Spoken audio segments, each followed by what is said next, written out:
बिस्मिल्लाहिर्रहमानिर्रहीम, अस्सलाम वालेकुम जी। मैं हूं आपका होस्ट चौधरी इरफान ज़हीर और आपको पीएसएल स्पोर्ट्स स्पेशल ट्रांसमिशन में वेलकम कहते हैं जी। कल हमने देखा जी पहला क्वालिफायर खेला गया और उसमें जो विक्ट्री है वो हमने देखा कोयटा ग्लैडिएटर ने 30 रन से हासिल की। जो डोमिनेंस थी ग्रुप स्टेजेस के अंदर वो उन्होंने क्वालिफायर में भी अपनी शो की और फाइनल के लिए उन्होंने अपनी टिकट कटा ली जी। और जो अब ओबियसली जिस तरह हमने बताया था कि जो क्वालिफायर खेलेंगी टीमें, जो जीतेगी वो फाइनल में जाएगी, जो हारेगी वो एलिमिनेटर 2 खेलेगी। और इसी लिहाज से जी एलिमिनेटर 1 जो है वो आज कज़ाफ़ी स्टेडियम लाहौर में खेला जाएगा। सबसे बड़ा मैच, सबसे बड़ी राइवरी जी लाहौर वर्सेस कराची मैच होगा जी कज़ाफ़ी स्टेडियम लाहौर में। और उस हवाले से भी आज हम बात करेंगे और प्लस कोशिश करेंगे कि जो आप लोगों के क्वेश्चन हैं वो भी मज़ीद शामिल करें आज के शो में। डिस्कशन के लिए मौजूद है जी हम सब के अपने one and only Umar Akmal. अस्सलाम वालेकुम उमर भाई। बहुत शुक्रिया आपको ज्वाइन करने का। उमर भाई, कल का मैच लगता तो ओबियसली यही था कि कोयटा ज़्यादा स्ट्रॉन्ग है, ज़्यादा बैलेंस है, जेलिंग ज़्यादा है, बट कहीं ना कहीं चीज़ें हाथ में थी इस्लामाबाद के। जब शुरू में बात करें बॉलिंग में तो 113 पे आलमोस्ट 5 आउट कर लेना, फिर इसी तरह चेज़ करते हुए भी 100 पे 2 आउट थे, बट दोनों तरह हमने देखा कि एंड में जाके वो क्लैप्स हुए। तो ओवरऑल आपको लगता क्या है कि कौन सी ऐसी मोमेंट थी मैच की जहाँ कोयटा ने मैच उनसे छीना? देखें, सबसे पहले एक नहीं बहुत सी ऐसी चीज़ें थी कि इस्लामाबाद आराम से ये मैच जीत सकता था, लेकिन बात वही आ जाती है कि जब तक जो सीनियर प्लेयर और लोकल प्लेयर अपने पे जिम्मेदारी नहीं लेंगे तो ये कभी भी क्रिकेट आसान नहीं हो सकती। अब आप ये देखें कि 5 आउट करने और उसके बाद चंदीमल आया, उसने जिस तरह की पावर हिटिंग शुरू कर दी जी। शादाब आया, शादाब ने 2 ओवर किए, साइड पे हो गया। कि एक चीज़ का पता है कि भाई जैसे ही इमाद वसीम ने बॉलिंग की है, इमाद वसीम ने कितनी अच्छी बॉलिंग की है। आप ये देखें कि स्पिनर को खेलना इतना आसान नहीं था। उधर आप ये देखेंगे कोयटा की तरफ से भी उस्मान तारिक ने कितनी अच्छी बॉलिंग की है। ठीक है, नो डाउट के उनके कोयटा के फास्ट बॉलरों ने अच्छी बॉलिंग की है, लेकिन आउट ज़्यादा किसने किए हैं? स्पिनर्स ने आउट किए हैं। आप ये देखें कि इस तरह मैच पकड़ के और दे देना match as a batting unit या बॉलिंग यूनिट, तो ये मेरा ख्याल है थोड़ा सा मुश्किल इस्लामाबाद के लिए। मैं कहूँगा कि मेरी नज़र में ये था कि ये जीता हुआ मैच उन्होंने कोयटा के हाथ में रख दिया। अच्छा, थोड़ी सी बात हम कोयटा की बैटिंग से स्टार्ट करते हैं। कल जो उनके की प्लेयर थे, जैसे अवरेली रुसो के हवाले से जानते हैं, हसन नवाज़ हैं जो उनके लिए रन्स कर रहे थे, दोनों उस तरह सामो परफॉर्म नहीं कर पाए। सौशकील भी चले रन्स तो कर रहे थे कल, वो भी नहीं कर पाए, बट नए नाम आ गए सामने। और जब ऐसा होता है किसी टीम के अंदर कि आपके जो मेन प्लेयर हैं, जो परफॉर्मर हैं, और उसके अलावा रन भी करना शुरू करते हैं, वो फिर टीम अनबीटेबल हो जाती है। फिर हमने क्रिकेट में देखा है कि उसको हराना नामुमकिन हो जाता है। तो इस लिहाज से हर प्लेयर का परफॉर्म करना कितना मोराल बूस्टिंग होगा कोयटा के लिए? देखें, जैसे मैंने आपको पहले बोला था कि जिस तरह की कोयटा की टीम हो गई है, स्टार्टिंग में उन्होंने इतना अच्छा नहीं खेला था। वो फील्डिंग नहीं इतनी अच्छी कर रहे थे, बॉलिंग इतनी अच्छी नहीं कर रहे थे, बैटिंग इतनी अच्छी नहीं कर रहे थे। लेकिन आई डोंट नो कि इस्लामाबाद ने क्या किया है कि मेरी समझ से बिल्कुल बाहर था। कि मैं तो कल मैच देख रहा था कि ऐसे लग रहा था कि इस्लामाबाद ये आराम से मैच जीत जाएगा, लेकिन वही बात आ जाती है कि जो परफॉर्म कर रहे थे लड़के उन्होंने नहीं किया, लेकिन जिम्मेदारी दूसरे प्लेयरों पे पड़ी। जैसे मैं आपको बोलता हूँ कि फ़हीम अशरफ प्रॉपर बैट्समैन भी है, प्रॉपर बॉलर भी है। टीम को एज ए टीम उसको ही ज़रूरत पड़ी कि यार ये हमें स्कोर करके दे, उसने स्कोर करके दिया। दूसरी तरफ चंदीमल खड़े हुए थे, आपको पता है कि वो सीनियर प्लेयर है अपनी कंट्री का, उस पर जिम्मेदारी पड़ी तो उसने फ्रंट से लीड किया, उसने एक मोमेंटम दिया फ़हीम को भी, कोयटा को भी। वो मोमेंटम उसने कैरी ऑन किया। आप ये देखें कि उसने 28 बॉलों पे 48 रन किए उसने, ठीक है। और उसके बाद उन्होंने पलट के नहीं देखा कि भाई हमने क्या करना है क्या नहीं करना। फिर उसके बाद आप ये देखें कि उन्होंने जब बॉलिंग स्टार्ट की है कोयटा ने, और उन्होंने उस तरह के कैच पकड़े हैं और जिस तरह की फील्डिंग की है, मेरा ख्याल है कि आउटस्टैंडिंग है। लेकिन इसमें मुझे एक बात समझ में नहीं आई कि प्लेइंग 11 में नाफे नहीं थे जी। वो नहीं थे, वो हसीबुल्लाह को खिलाया गया था, हसीबुल्लाह को खिलाया गया था। लेकिन नाफे बाहर बैठता है, लेकिन वो फील्डिंग के दौरान वो अंदर आ जाता है। मेरी समझ से बाहर है कि अंपायर इस चीज़ को क्यों नहीं नोट करे कि भाई अगर कोई बॉलर है या कोई भी है, वो अगर अपने ओवर पूरे करता है, कोई भी चीज़ें ऐसी होती हैं कि हर मैच में कोई ना कोई इनका प्लेयर बाहर जा रहा है, समझ से बाहर है कि नाफे अंदर आ रहा है, नाफे वो वाले कैच पकड़ रहा है कि जो आप कह लें कि वो कोई और फील्डर होता तो शायद ना पकड़ता। बिल्कुल। तो ये मेरी समझ से बाहर है कि थोड़ा सा अंपायरों को इस पर स्ट्रॉन्ग डिसीजन लेने पड़ेंगे कि भाई ये अगर विदाउट एनी रीजन अगर कोई बाहर जाना शुरू हो गया तो उसको हाँ, तो देखना आप चाहिए। ये देखें ना कि नाफे अंदर आ रहा था तो 4-5 ओवर 6 ओवर वो अंदर ही रहता है लास्ट वाले, क्योंकि लास्ट वाले ओवरों में ही आप कह लें कि जो तगड़ा फील्डर होता है उसकी अंदर ज़रूरत पड़ती है। बड़ी बड़ी इंपॉर्टेंट चीज़ आपने ये हाईलाइट की और इस पर हम आगे बात भी करते हैं। थोड़ा सा हम डिस्कशन सबसे पहले मैं करना चाहूँगा फ़हीम अशरफ के हवाले से। 3 साल समहाउ टीम से बाहर रहे, ओडीआई में कम बैक होता है, पूरा पाकिस्तान क्रिटिसिज्म करता है, बट वो जिस तरह आप ग्रेजुअली हर जगह परफॉर्म करना, एक आधा चांस उनको न्यूजीलैंड मिला परफॉर्म किया, और अभी भी जिस तरह वो पीएसएल में परफॉर्म कर रहे हैं वो क्लियरली शो कर रहे हैं कि वो one of the best allrounder हैं। बैटिंग की बात करें या बॉलिंग की बात करते हैं तो ये एवॉल्व होते हुए एफर्ट करते हुए नज़र आ रहा है। उन्होंने कल अपने इंटरव्यू में भी कहा कि मुझे लगता था कहीं ना कहीं बैटिंग में मैं ठीक कर रहा हूँ, बॉलिंग में मैं अच्छा नहीं कर रहा, तो अब मैंने इसीलिए बॉलिंग की ज़्यादा एफर्ट की और मैं रिजल्ट डिफरेंट नज़र आ रहा है आप लोगों को। देखिए, मैंने पहले ही आपको बोला है कि फ़हीम हो गया, आमिर जमाल हो गया, कि ये बहुत अच्छे ऑलराउंडर्स हैं। अगर आप इन पे थोड़ा सा ध्यान दें या इन पे थोड़ा सा आप फोकस करें जी। तो ये आप जैसे आप और मैं कहते हैं कि यार एक अगर अंदर खेल रहा है ना तो पीछे एक बैकअप होना चाहिए। ये दो लोग ऐसे हैं कि एज ए ऑलराउंडर आप कह लेंगे यार एक को अगर आप खिलाएं, अल्लाह ना करे कोई 19-20 होती है उसके साथ, तो जो पीछे आने वाला है ना जी, वो उसकी जगह वो फिल कर सके। अच्छा, वसीम जूनियर का भी साथ ही डिस्कशन में लेके आते हैं। कल हमने देखा कि सबसे क्रूशल विकेट जब इस्लामाबाद क्रूज कर रहा था और वंदर डुसन की जो विकेट यॉर्कर मारना और रिवर्स स्विंग जिस तरह हमने कल बात की कि जो एंगल के साथ आता है बॉल, वो आउटस्टैंडिंग था। वो शायद उस विकेट ने मेरी नज़र में टर्निंग पॉइंट वो विकेट थी जहाँ उन्होंने मोमेंटम चेंज किया अपनी तरफ। उनकी परफॉर्मेंस को आप कैसे एनालाइज करेंगे? देखिए, मैंने आपको पहले भी बोला था, लास्ट शो में भी बोला था कि वसीम बॉलिंग ऑलराउंडर है, ठीक है, और वसीम की ये जॉब है कि उसको अगर वो बॉलिंग ऑलराउंडर है तो उसने बॉलिंग में करके देना अपनी टीम को, और मेरा ख्याल है कि वो करके दे रहा है अपनी टीम को, और उससे टीम को बहुत ज़्यादा फ़ायदा हो रहा है, उसको भी फ़ायदा हो रहा है। आने वाली जितनी भी दुनिया में लीग्स होंगी आप देखिएगा कि ऑटोमेटिकली ये फिर उनमें से खुद लीगें चूज़ करेगा कि यार मैंने इधर जाना है या मैंने इधर नहीं जाना, क्योंकि ये माशाल्लाह जैसी परफॉर्मेंस दे रहा है एज ए बॉलिंग ऑलराउंडर, और ये दोनों जैसे बैटिंग दोनों जो फ़हीम अशरफ और ये आमिर जमाल है कि ये भी चूज़ करेंगे कि यार हमने कौन सी लीगें चूज़ करनी है भाई, कौन सी नहीं खेलनी, क्योंकि जिस तरह की परफॉर्मेंस दे रहे हैं तो ये जिस तरह का इनका टाइम चल रहा है, मेरा ख्याल है कि माशाल्लाह बहुत अच्छा अपना टाइम कैश कर रहे हैं। अच्छा, जिस तरह फिन एलन की बात करें तो काफ़ी अरसे से हम देख रहे हैं कि one of the best T20 player हैं, बट अभी उनकी परफॉर्मेंस उस तरह नहीं आ रही थी। अब हमने कल देखा आल्दो के बड़ा रन नहीं बना पाए, बट जो शुरू में उन्होंने मोमेंटम शुरू में दिया और 41 की इनिंग्स के लिए बड़ा शानदार वो भी लेके, आप उनकी कल की परफॉर्मेंस से सेटिस्फाइड हैं? आपको लगता है कि वो दोबारा जो फिन एलन हम सब देखते आए हैं जानते हैं उस तरह वो नज़र आए आपको?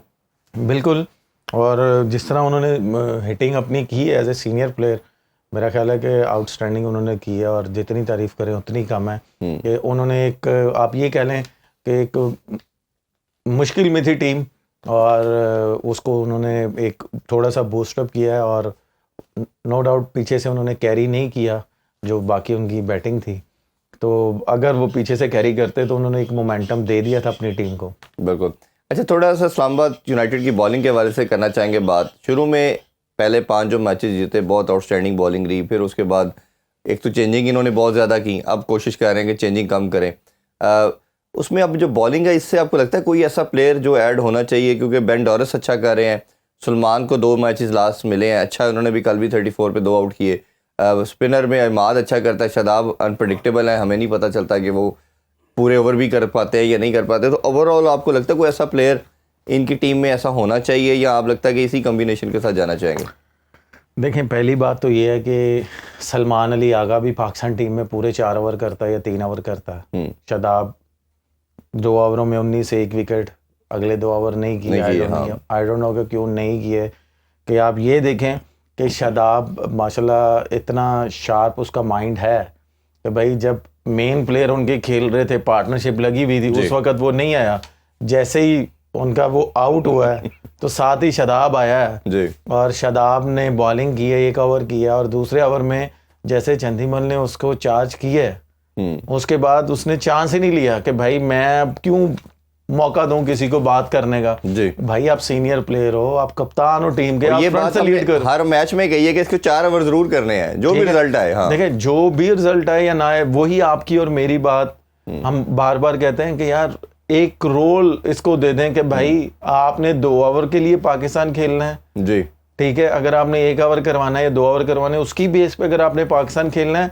या आपने एज ए बैट्समैन पाकिस्तान खेलना है, बात सिंपल सी है। बिल्कुल ठीक है। अगर आपने एज ए बैट्समैन खेलना है तो भाई पहले जाओ ना जरा डोमेस्टिक में परफॉर्म करो।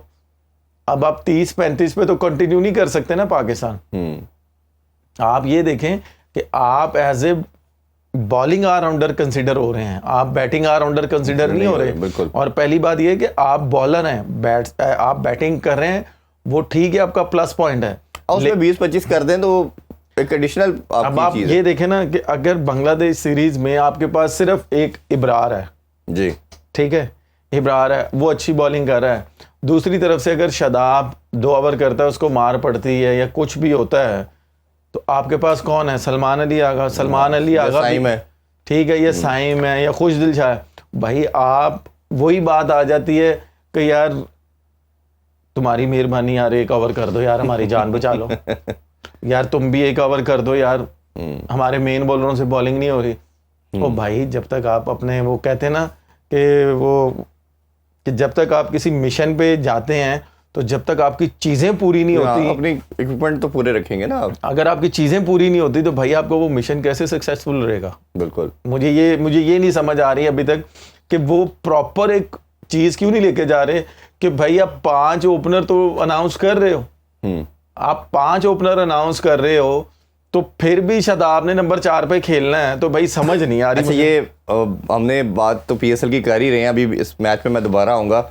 अब जो एक नई कंट्रोवर्सी कल छिड़ गई है जी, हम सब ने बैक भी कर रहे हैं, कोच जो है माइक हाइसन, इनके इस्लामाबाद यूनाइटेड के भी कोच है।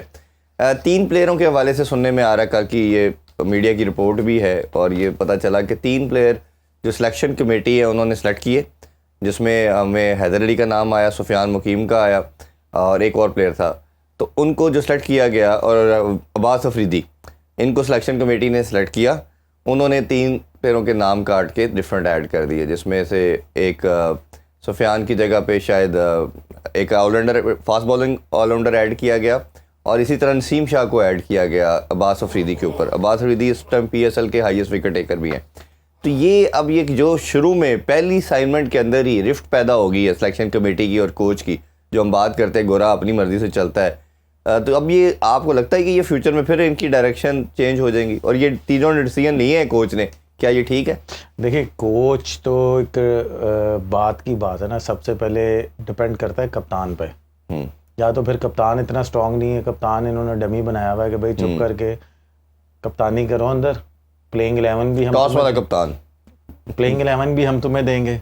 या तो फिर इतना स्ट्रांग हो ना कि भाई उसने अगर अनाउंस किए थे, जाहिर सी बात है अब्बास ने जिस तरह न्यूजीलैंड में उसने परफॉर्म किया, उससे पीछे वाले टूरों में उसने परफॉर्म किया। आप ये देखें कि जब भी उसको पाकिस्तान टीम में मौका मिलता है वो परफॉर्म करता है। बिल्कुल। अब आप यहाँ से देखें कि आपने भी बात कही, ये मुझे भी बात अभी पता चली, मीडिया पे बात जैसे ये चल रही है, जाहिर सी बात है अब्बास के कानों में भी गई होगी। हाँ। तो आप ये देखें कि उसके नहीं, वो सोचता क्या होगा कि मैं हाईएस्ट विकेट टेकर हूँ, फिर भी सेलेक्ट नहीं हुआ। मैं यही चीज़ बता रहा हूँ ना कि उसके दिल पे क्या बीती होगी कि यार अभी मैं यंगस्टर हूँ, अभी मैं यंग हूँ, अभी मेरा कैरियर स्टार्ट हुआ है, तो ये अभी से ही मेरे साथ ऐसा कर रहे हैं, तो उसके दिल पे क्या बीतेगी मुझे ये बताएं। अल्लाह ना करे वो कुछ प्लेयर्स होते हैं वो इतने डिसार्ड हो जाते हैं, वही आपके और मेरे वाली बात कि यार वो छोड़ के चले जाते हैं। वो चले जाते हैं, सब मेंटली स्ट्रांग नहीं होते कि वो इसी तरह फाइट करते रहे। हाँ, वो छोड़ के चले जाए, कोई छोड़ के चले जाते हैं प्लेयर्स। अल्लाह ना करे कोई ऐसा डिसीजन ले, होपफुली कि उमर गुल भाई इसके पीछे खड़े में, इसकी फैमिली इतनी अच्छी है कि गुली भाई इसको नहीं जाने देंगे, क्योंकि अभी आप ये देखें कि यार एक बच्चा परफॉर्म करता हुआ आ रहा है इंटरनेशनल क्रिकेट में, लीगों में वो परफॉर्म कर रहा है यार, बजाय आप उसको खिलाने के आप उस पे लाइन मार रहे हो कि नहीं भाई जरा रुक जा। तो जहाँ आपने 3 ऑलराउंडर सेलेक्ट किए हैं, इधर 2 मेरा ख्याल है 2 एक खेलेगा ऑलराउंडर, 3 तो खेल नहीं सकते, हम उसको एनालाइज कर रहे हैं ना। तो आप 2 ऑलराउंडर रखते, एक फास्ट बॉलर एडिशनल खिलाते, तो आपका एक बैलेंस, जो स्क्वाड का बैलेंस जो हम बात करते हैं कि बैलेंस के अंदर आप तमाम चीज़ें हों, फास्ट बॉलर पूरे हैं, स्पिनर पूरे हैं, बैटर आपके पूरे हैं, तो आपको लगता नहीं कि ये हमने ऑलराउंडर ज़्यादा भर दिए हैं और उस बेचारे फास्ट बॉलर वाला कॉलम हमने खाली छोड़ दिया? सर फास्ट बॉलर का भी कॉलम हमने खाली छोड़ दिया है, हमने माशाल्लाह ओपनर भी इतने डाल दिए हैं, हाँ जी, ठीक है, और ऑलराउंडर भी इतने डाल दिए हैं। तो भाई अगर जहाँ इन्होंने 15-16 प्लेयर अनाउंस किए हैं तो आप होम सीरीज थी ना, 17 कर दे, होम सीरीज थी, आप इसको डाल देते जी कि यार ये एटलीस्ट उसका कॉन्फिडेंस तो उसका intact कॉन्फिडेंस तो होता था कि यार मैंने परफॉर्म करना है, और मैंने अगर परफॉर्म किया है तो यार मेरी परफॉर्मेंस ज़ाया नहीं होगी, या मेरी परफॉर्मेंस ज़ाया नहीं हुई, हाँ। और मुझे इन्होंने टीम में डाला है। ये चीज़ उमर भाई आप ज़रूर इस पे हाईलाइट करें, बताइए कि एक प्लेयर जो होता है वो टीम का मेंबर है और खेलता आ रहा है, परफॉर्म करता आ रहा है, परफॉर्मेंस की तो बात कर दी हमने, उसने परफॉर्म किया, दूसरा वो टीम में है और विदाउट एनी रीज़न निकल जाएगा, जैसे सुफियान मुकीम भी कल हम बात कर रहे थे, वो नहीं है, ये अब्बास अफरीदी टीम का पार्ट थे, एकदम से नहीं है, तो वो क्या माइंडसेट लेके चल रहा होगा, क्या सोचेगा, कितना ये फिर इवन उस प्लेयर के अलावा बाकी प्लेयरों के लिए भी कितना एक डिसहार्टनिंग हो सकता है कि यार परफॉर्म करो तब भी कोई पता नहीं हमने सेलेक्ट होना या नहीं।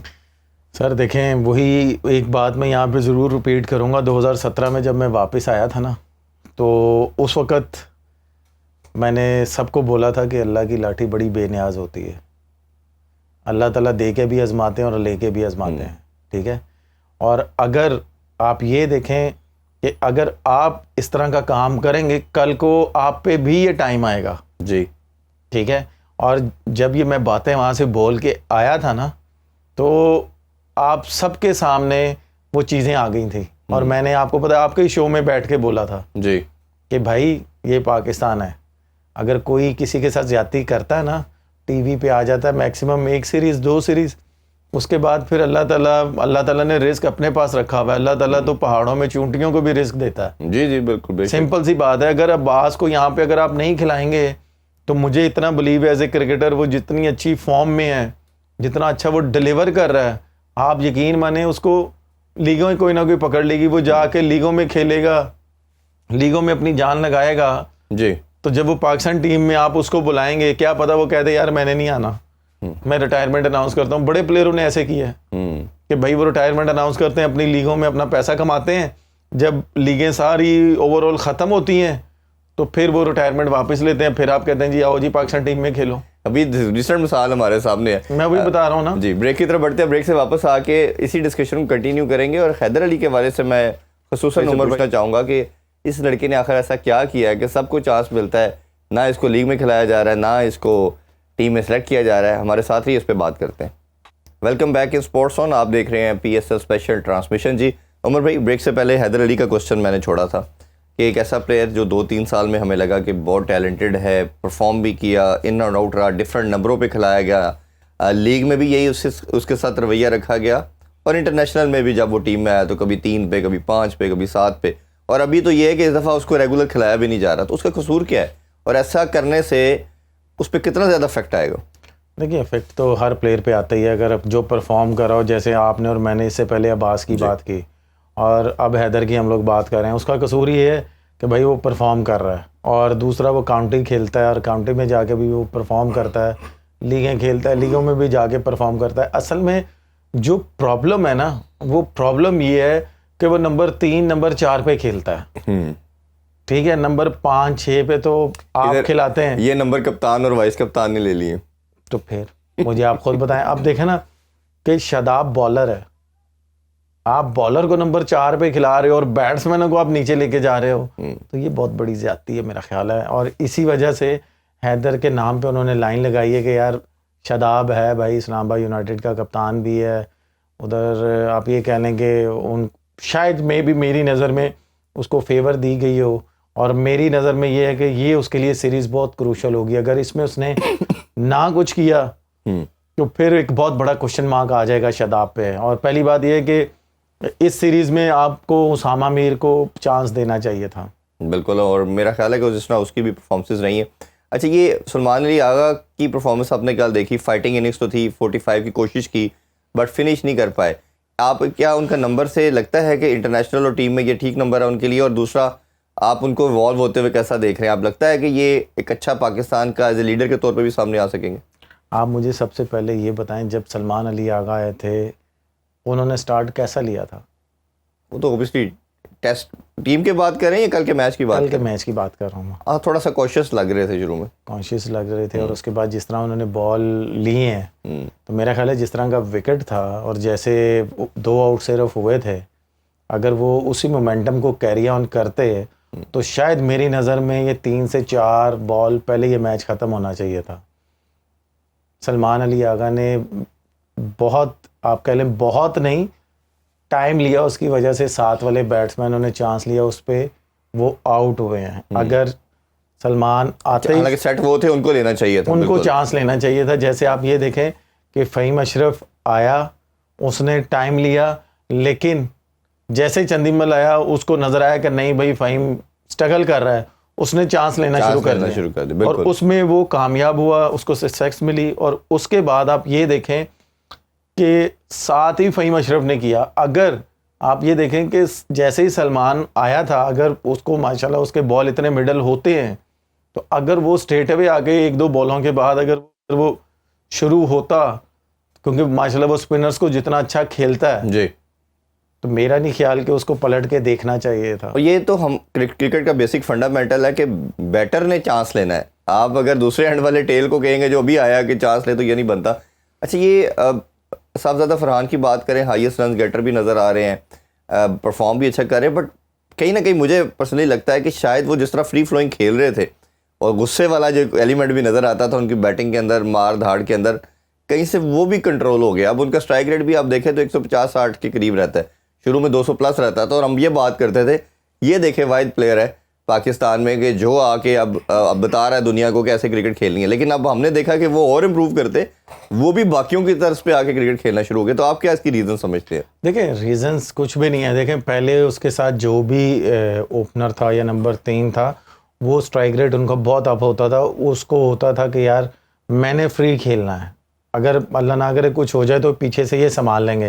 अब आप ये देखें ना कि जिंदा मिसाल है कि कल के मैच की आप ले लें कि एलेक्स हेल आउट हुए हैं, उसके बाद उसने खेला उसी तरह ही है, लेकिन क्या था कि जैसे ही वो आउट हुआ है उसके बाद पूरी इस्लामाबाद की पूरी बैटिंग एक्सपोज होगी। जो कि मैंने आपको बोला था स्टार्टिंग में, आपने बोला जी कि ये अभी बहुत अच्छा कर रही है, मैंने अब उसी वक्त आपको बोला था कि अभी ये सिर्फ 2-3 आउट हो रहे हैं, अभी इनके मिडल ऑर्डर और इनके ऑलराउंडर्स पे नहीं बात गई, प्रेशर आया। जब उन पे प्रेशर आएगा तब मैं आपसे पूछूंगा।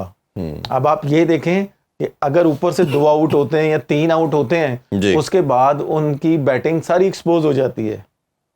मेन रीजन ये है, जब तक आप साहबजादा को भी ये पता है कि यार मैं थोड़ा सा लंबा जाऊंगा तो मैं अपनी टीम को एक अच्छे टोटल पे लेके जा सकता हूँ, इसलिए वो मेरा ख्याल है कि उन्होंने थोड़ा सा ना टाइम लिया है, शुरू कर दिया है। बिल्कुल, हम जिस तरह वो टीम में भी आ चुके हैं तो पूरी हम सब की उनसे उम्मीदें भी बहुत ज़्यादा बढ़ गई हैं।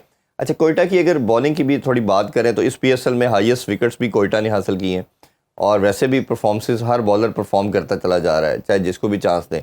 उस्मान ने कल 3 आउट किए हैं जी, मोहम्मद आबिद ने एक दफ़ा फिर 22 दे के इकॉनमी भी शो कर रहे हैं, वो बता रहे हैं तमाम फास्ट बॉलर को कि इस तरह की बॉलिंग करनी है, 2 विकेट्स ली। तो कोयटा की ओवरऑल बॉलिंग को कैसे आप एनालाइज करेंगे कि हर मैच में परफॉर्मेंस दे रही है, कोई भी बैटर टारगेट देते हैं उसको वो रोक करके देते हैं? सर देखिए, मैंने आपको पहले ही बोला कि अब कोयटा तो माशाल्लाह फाइनल में चली गई है। मैं सबसे पहले उनकी मैनेजमेंट को और उनके कोचिंग स्टाफ को मुबारक देता हूँ और उनकी पूरी टीम को, जितने भी उनके फॉरेनर प्लेयर्स हैं, लोकल प्लेयर्स हैं, कि स्टार्टिंग में उन्होंने अच्छा नहीं किया, नो डाउट कि वो उन्होंने एक टीम को लेके चले हैं कि अगर मुश्किल टाइम भी आया था ना प्लेयरों पे या टीम पे, तो उन्होंने गिरने नहीं दिया। वो उसकी मेन रीज़न ये है कि नदीम भाई ड्रेसिंग रूम में बैठे हुए थे, मोइन भाई ड्रेसिंग रूम में बैठे हुए थे और नबील जो उनका है लड़का, वो ड्रेसिंग रूम में बैठा हुआ था, डग आउट में बैठा हुआ था। तो वो साथ ये तीनों लोग लेके चल रहे थे और सबसे बड़ी बात है कि सर भी वहाँ पे थे और वो भी नहीं किसी को गिरने देते। ये 4 लोगों ने टीम को दोबारा से खड़ा किया है और उन्होंने दोबारा से खड़ा किया है। आप ये देखें कि उन्होंने फील्डिंग में भी कितनी ज़्यादा इंप्रूवमेंट की है, उन्होंने बॉलिंग में कितनी ज़्यादा इंप्रूवमेंट की है और उन्होंने बैटिंग में कितनी ज़्यादा इंप्रूवमेंट की है, जो कि आप और मैं, फिर वही बात आ जाएगी कि मैंने आपको बोला था कि अब कोयटा को पकड़ना मुश्किल नहीं है, या सॉरी मुश्किल आप कह लेंगे, कोयटा को कोई पकड़ आसान नहीं नहीं है सकता। बहुत, हाँ जी। आसान नहीं है कोयटा को पकड़ना, जिस तरह का इन्होंने बूस्टअप ले लिया हुआ है। और खास तौर पे लाहौर में जब से वो आए हैं उसमें तो बिल्कुल अनबीटेबल हो गए हैं।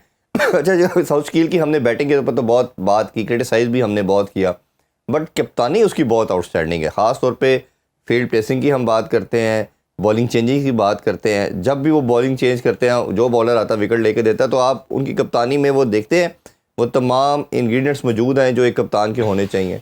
देखें, उनकी टीम में इतने एक्सपीरियंस बॉलर्स हैं, ठीक है। हाँ, आप ये कह सकते हैं कि यार उस्मान, वो माशाल्लाह वो भी क्रिकेट के, आप कह लें कि उन्होंने बहुत ज़्यादा क्रिकेट खेली है, उनको पता है कि यार मेरी बॉलिंग कैसी है और मैंने उधर कैसे फील्डर खड़े करने हैं, ठीक है।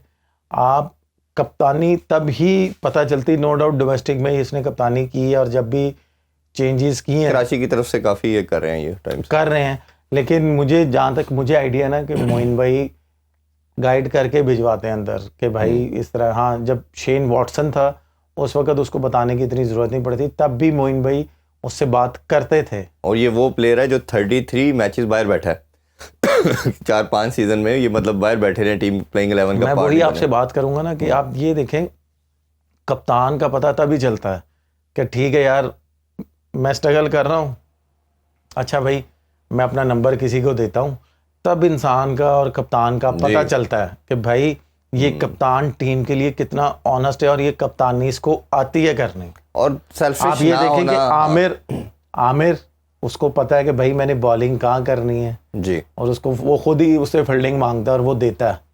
जिस तरह खासतौर पे उन्होंने कल माद को आउट किया, पहले चौका हुआ फिर उधर ही बॉल की, लेकिन थोड़ा सा पेस कम करके। मैं वही बता रहा हूँ ना कि जो उनकी टीम में बॉलर्स हैं ना, वो सारे पाकिस्तान के बॉलर्स हैं, ठीक है। आप ये देखें कि वो पाकिस्तान के बॉलरों को भी उसने फील्डिंग खड़ी करनी है, तो फिर आप भाई पाकिस्तान किस लिए खिला रहे हो इनको? आप दुनिया की हर लीग क्यों खेलते हैं? ये सिर्फ इनमें से एक ही बॉलर है उस्मान, जो कि पाकिस्तान नहीं खेला हुआ, लेकिन वो डोमेस्टिक इतनी खेला हुआ है, T20 इतनी खेला हुआ है, हर टूर्नामेंट खेला हुआ है लोकल, तो उसको भी आइडिया है। आप ये देखें कि जितनी भी कोयटा की बॉलिंग है वो सारी पाकिस्तान को उन्होंने रिप्रेजेंट किया और पाकिस्तान की तरफ से वो रेगुलर मेंबर है बिल्कुल ऐसे। अच्छा, एक क्वेश्चन बहुत ज़्यादा काफ़ी लोगों ने, इसलिए मैं नाम लेके नहीं पूछ रहा, ये बहुत से लोगों ने क्वेश्चन आपसे पूछा है कि कल हमने आल्दो के इस पर बहुत बात कर दी है, लेकिन लोगों का क्वेश्चन है इसलिए शामिल कर रहे हैं। उन्होंने कहा आपकी नज़र में बाबर और रिजवान को क्या करना चाहिए? बाबर के लिए ख़ास तौर पे ये पूछा गया है, और क्या आपके ख्याल में बाबर T20 में कम बैक कर पाएगा? ओडीआई तो टेस्ट में तो चले है ही हैं, T20 के लिए फ्यूचर में वो लिहाजा पूछ रहे हैं कि आपको लगता है कि वो फ्यूचर उनका कितना नज़र आ रहा है आपको कि बाबर T20 में आ सकेगा, या नए लड़के आगे हैं अब उनकी जगह मुश्किल है? देखिए, मुश्किल तो कोई भी चीज़ नहीं है, और ये पाकिस्तान है, और अगर वो चाहे तो कर सकता है, अपनी गेम चेंज करे, अपना स्ट्राइक रेट इम्प्रूव करे, डोमेस्टिक में जो भी लीगें हैं उसके पास, या डोमेस्टिक वो खेलता है T20, उसमें वो ज़ाहिर सी बात है एज ए ओपनर वो ना अपने आप को कंसिडर करे, नंबर 3 पे कंसिडर करे।